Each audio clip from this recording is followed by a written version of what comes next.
పంతులు గారు యామినికి, రాజుకి ఎంగేజ్‌మెంట్‌ని జరుపుతూ ఉంటారు. ఇంతలో అక్కడ ఉన్న పంతులు గారు యామిని వాళ్ళ అమ్మని పిలిపించి, "ఉంగరాలని తీసుకొని రా అమ్మా" అని చెప్పేసైతే అంటూ ఉంటాడు. ఆ మాటలు వినగానే అక్కడ ఉన్న రాజు అయితే చాలా కంగారు పడిపోతూ ఉంటాడు. ఇంతలో అక్కడ ఉన్న యామిని మాత్రం చాలా సంతోషంగా ఉంటూ ఉంటుంది. అది చూడగానే అక్కడ ఉన్న యామిని వాళ్ళ అమ్మ ఉంగరాలను తీసుకొని వస్తూ ఉండగా అక్కడ కాలు జారి కిందన పడిపోతూ ఉంటుంది. అది చూడగానే అక్కడ ఉన్న కనకం మాత్రం, "అయ్యయ్యో! ఏంటి ఇలా పడిపోయారు" అని చెప్పేసైతే అంటూ తనని పైకి లేపుతూ ఉంటుంది. ఇంతలో ఆ ఉంగరాలు కింద పడిపోవటంతో అక్కడ ఉన్న కనకం ఆ ఉంగరాలను మార్చేస్తూ ఉంటుంది. ఇంతలో అక్కడ ఉన్న యామిని వాళ్ళ అమ్మ అది గమనించకుండా పంతులు గారి దగ్గరికి ఆ ఉంగరాలను తీసుకొని వెళ్తూ ఉంటుంది.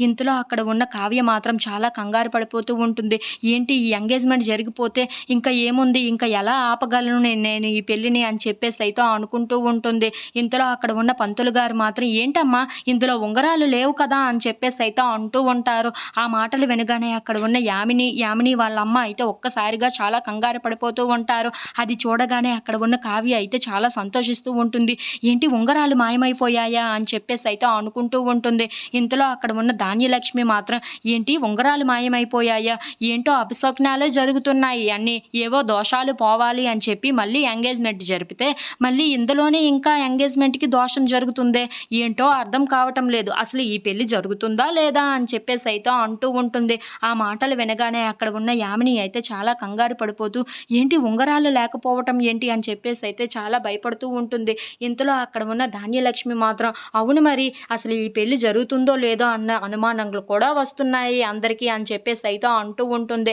ఆ మాటలు వినగానే అక్కడ ఉన్న కావ్య అయితే చాలా సంతోషిస్తూ ఉంటుంది. ఇంతలో అక్కడ ఉన్న రాజు కూడా, ఏంటి ఉంగరాలు పోయాయా? అంటే మా ఇద్దరికి పెళ్లి జరిగే యోగం లేదేమో అని చెప్పేసైతే చాలా సంతోషిస్తూ కావ్య వైపు అలా చూస్తూ ఉండిపోతాడు. If you like this video please subscribe.